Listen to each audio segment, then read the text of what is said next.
Good evening, everyone, and welcome to another episode of Different Beat. I'm Tim. And I'm Elizabeth. And today we have the delight of going into a review for a game that is dear to us both. Am I right? Yes, I think it was one of the times that we actually bonded most as friends. It was the first big game that was released and that we were hyped for. I mean, it was actually the first big game that got us to be like, we need to buy this console just to have it. I mean, no other game sold a single console to me like this one did. All right, so as you can tell, we are both very big fans of this game, and that game is Resident Evil, the remake version that originally came out on GameCube in, what, 2002?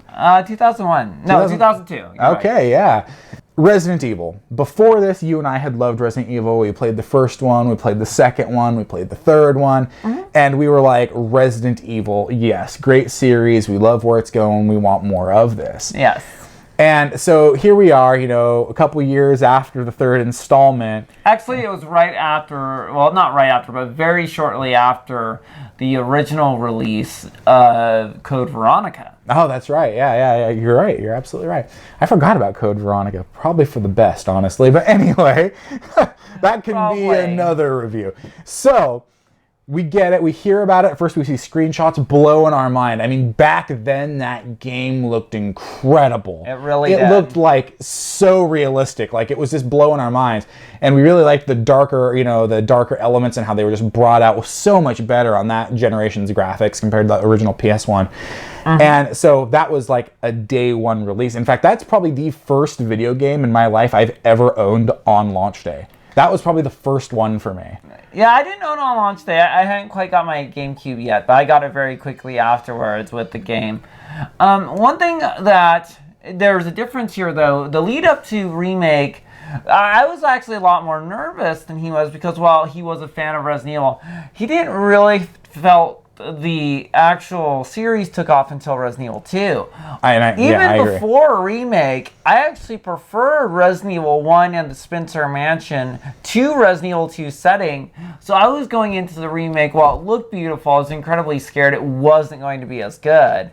So when he first played it, he was going crazy. I didn't get to play, I was just watching. And I was like, this could actually be better. And then I remember Lisa Trevor entered the game, and it blew my mind. To this day, I've never seen anything in gaming that's quite left me as unsettled as Lisa Trevor did. And new areas and everything in the game from the beginning into the end. Yeah, it's like that just blew me away. They were so true to the original, and the only things they did made it infinitely better. It was like the storyline was the same, all the same characters were there. They took the setting in the mansion, and yes, while they did add a lot of content that wasn't there in the PS1 version, it was all better content that just made the game so much better. It did. I keep saying better, but I mean, it really did make it better. Yeah, it's like the remake, and we're going to get up to the HD re-release, of course, but at the time, I had never seen a video game remake that effectively took every single good quality of the original and made that better on top of bringing up the downsides of it and making it so what is, in my mind, the very first 10 out of 10 game I probably ever played outside of Final Fantasy VIII. And I just couldn't believe it. If every video game remake got the same level of love and improvement that like that one did, I would wait in line for like almost every game remake series, like every time they remake games, because it was perfect. It was the perfect example of taking something that you love and staying true to it and making it so much better than the original. It's like it surpassed the very thing that inspired it in the first place. And there's something to be said for that. Anyway, I think that establishes our long and deep passion for this game. We love this game. Then we find out, a while back that they're going to go ahead and make the HD re-release. We're super excited for it. Yeah. We go ahead and buy it. And we decided that we were going to play it together. Didn't quite happen that way because she started without me. So it ended up being over share play, and she got to watch while I played most of the time. We did switch back and forth the controller a few times, so we both got to play. So it wasn't just, all one or the other. But man, I gotta say, it's like And you know, I'm not just saying this. You know that it's like 4 or 5 years back. You and I were talking, and I was saying I would love for them to upport that to HD. Yeah, that's true. And you know, you had brought up. You weren't the only one. I mean, it was a very common thing we heard people request. Yeah, and I mean, you had brought up the point of, well, it'd be really difficult because all those, you know, backgrounds were, you know, they were static. They weren't 3D environments. They were like, you know, pieces of art. So you couldn't really, you know, you couldn't really fudge those too much. And it was a good point. It was a technical challenge. I'm not sure what they did in the end to make it. Actually, I do. Great. They actually re-rendered a lot of what you saw in the HD re-release in 3D and replaced the still images with 3D models of it for a lot of scenes. That it must be because it looked fantastic. The HD remake, I mean, we went and played the original GameCube remake just like 3 years ago, and we were commenting then just 3 years ago, it's still how great it looked even today by today's standards. It was still a great looking game. And then the HD re-release comes out, and it's just even more improved. It looks great. It looks like it could have released now and fit right in. And I would have been satisfied with that. I know some people wouldn't be. And plus, I mean, I'll be honest, there were a couple things that had me a bit nervous pre-release, because while I loved Remake, you know, once it got announced they'd be remaking some of the areas in 3D, it kind of made me a little bit nervous, and especially when we heard about the new camera. It's like, well, actually, in the long run, I have ended up preferring the RE4, 5, 6, and Revelations type camera system over the original. It still held a special place in my heart, and I had traveled the Spencer Mansion so many times with it. The idea of using a 3D control system within the game was nerve-wracking, and it kind of made me like, I don't know if they're going to screw this up. And when we had first played it, you had tried out the 3D controls, and you immediately went back into the old tank controls. And then when I finally was like, no, I'm going to play it on my own about 3/4 of the way through your playthrough, I wanted to at least give it a shot. And then it was... I tried both. Yeah, it's like, it took me about 45 minutes of just frustration trying to unlearn it. But then I ended up actually really enjoying the 3D camera. It kind of breaks the game, makes it a little bit easier. See, it wasn't full 3D. I mean, it moved a little bit, but you could just like orbit it around yourself. Yes, you could. Like, at what point in the game could you orbit around yourself completely? I mean, yeah, you could sort of turn it, but... What I mean by 3D camera is 3D movement. It's like...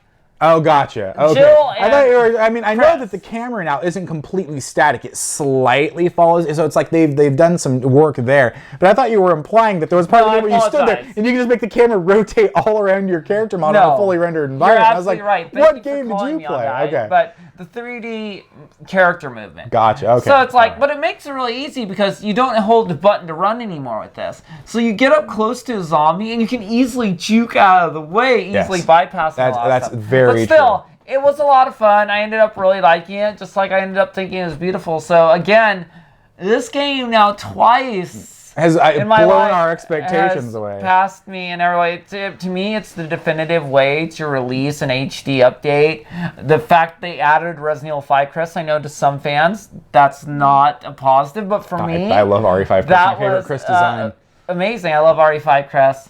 And then, you know, so every step of the way, Resident Evil continues to surpass my expectations. So I didn't have a high bar for HD re-release. I don't really like them. But I'd be lying if I didn't like get this game and drop 20 more hours right into on various runs. So. Oh yeah.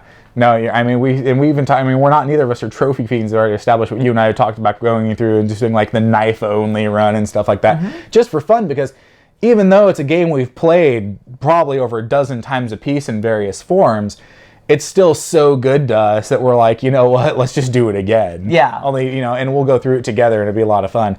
I mean, it's a really great game, and I mean, I don't know if anyone out there is watching this has never played the HD release of Resident Evil. Maybe you just played the original one, or you've never played RE1. Well, play Remake. I mean, it's really cheap, and you will definitely get your value out of it. If you like survival horror, especially the older school survival horror before they added a lot more action-y elements to it, like the newer Resident Evils and stuff like that, you're really going to like it. I mean, the atmosphere of the mansion, they did a great job on, and like I said, they only made it better when they did the remake. I agree. And so it's well worth the time. It's well worth the money, and it's a great piece of software. It is. And so I guess we'll go ahead and there was one. Go ahead. I was gonna say there was one thing I did want to bring up that was sort of the detriment you and I discovered, and it sort of hurt us from the angle of, you know, you've poured so much love into this game and you've done so much to improve it, but you still weren't quite true to the original because they took out some of the bugs that were in the original release of Resident Evil. Oh, yeah. Bugs that they still kept in the GameCube remake. Yeah. In order to stay true to the original, to represent the original game in all its glory. And here they went around, they still did everything right all over again, but they took that out. Yeah, and so they took out the grenade launcher glitch, which it was in the PlayStation Director's Cut version. It was in the GameCube version, as far as I remember. It was in the GameCube, I mean, not GameCube, the Saturn version. I believe it was in both the PlayStation and the Saturn versions. It was in the remake.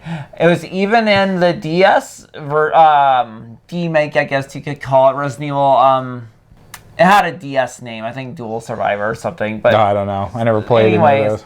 But it was always there, or at least I remember it being. And I tried it, and it wasn't there, and I was a little bit sad because it was fun. It was back to my time when games could have glitches or cheat codes, and they didn't get patched. Yeah, it was before patching.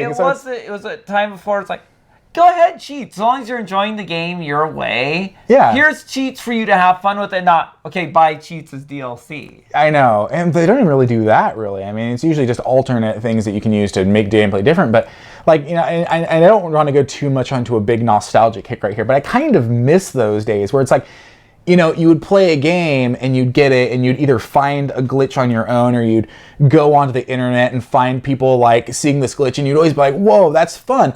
And it was fun to love games for their perfections and their fun imperfections, that you could exploit to make the game different.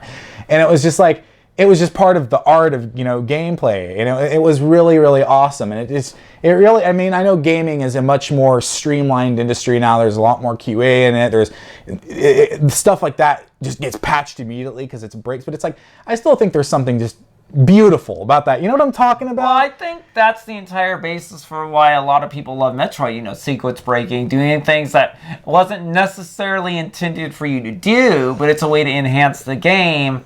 And it's not, you're going to play it this way and only this way, like so many games are. Yeah, or even like, even back on the PS2 gen, like all the Grand Theft Autos had, like, they weren't glitches per se, but just controller entry cheats, like up, down, triangle, circle, R1, L1, start, boom, now you've got $1 million, a different code, boom, now you have an AK-47. And it's just like, they built that into the game just for you to have something if you wanted it. You didn't have to, but it's just at a whim. It could completely change your experience with the game if you felt like it. And it was just so cool that stuff like that used to exist but doesn't really anymore. And like I said, I don't want to go too far down that. I just had a nostalgic rabbit trail moment there to a much different and cool time in gaming. No, I agree. But I mean, to be fair, it's like I would happily sacrifice the cheat codes for the the RE5 crest and the new character movement system. So it's like, well, yeah, that I kind of missed it.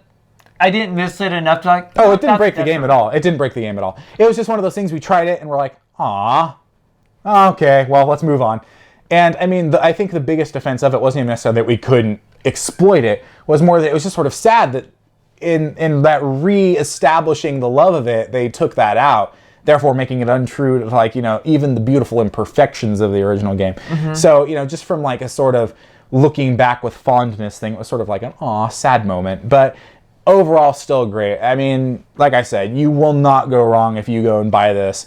It's not even that big of an install, so get it off the store. We're not even going to waste a whole bunch of time on the story. The story is bananas. And if you don't know the story of RE1 by now, I don't know where you've been. I mean, the writing is ridiculously awful, but it's fun. I love Chris Redfield. You were almost a Jill sandwich. I loved it, terrible Wesker. But it is terrible, so there is no real defense of the nonsense. I found a lockpick. I figured you, the master of unlocking things, should have it. I'm going to go ahead and go into my final score. And like I said earlier, it's one of the few games I rate per score. I don't believe in a perfect game. But it's one of only 5 games I've ever played that I would give a 10 out of 10 or a 5 out of 5 to. I absolutely agree. One of the best games ever made. Is one of the best games I've ever played easily. And it'll probably be the best game we ever cover on this channel to me.